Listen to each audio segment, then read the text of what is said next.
অনলাইনে কিংবা অফলাইনে সবার মুখে মুখে এখন একটি ডায়লগ, যে একদল চলে গেছে আর একদল খাওয়ার জন্য ওত পেতে বসে আছে। এই ভাইরাল ডায়লগটি হচ্ছে আমাদের প্রাণপ্রিয় শায়েখ ডক্টর মিজানুর রহমান আজহারি। ওনার এই ডায়লগের কারণে কিছু বামপন্থী রামপন্থী দলের নেতাকর্মীদের রাতের ঘুম পর্যন্ত হারাম হয়ে গেছে।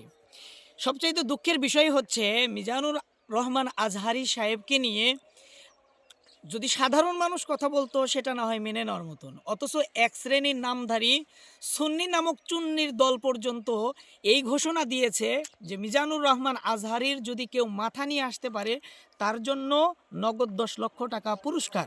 এটা মনে রাখবেন, মিজানুর রহমান আজহারি আমাদের বাংলাদেশের ব্র্যান্ড, বাংলাদেশের জন্য, ইসলামের জন্য, মুসলমানদের জন্য একটি গৌরব। এই জন্য প্রিয় ভাইয়েরা, আসুন দলমত নির্বিশেষে যারা ইসলামকে লালন পালন করেন, হৃদয়ে ধারণ করেন, যারা চান বাংলাদেশে ইসলামী শাসন কায়েম হোক, আমি তাদেরকে উদাত্ত আহ্বান জানাবো, সব ধরনের মতপার্থক্য ভুলে আমরা যদি হাতে হাত রেখে একটা গণবিপ্লব, হয়তো শরীয়ত নয়তো শাহাদত, এই স্লোগানে যদি আমরা একটি বিপ্লব ঘটাতে পারি, ইনশাআল্লাহ আগামীর বাংলাদেশ তবেই হবে ইসলামের বাংলাদেশ। ভালো থাকবেন, সুস্থ থাকবেন। আসসালামু আলাইকুম রহমতুল্লাহি ওয়া বারাকাতুহু।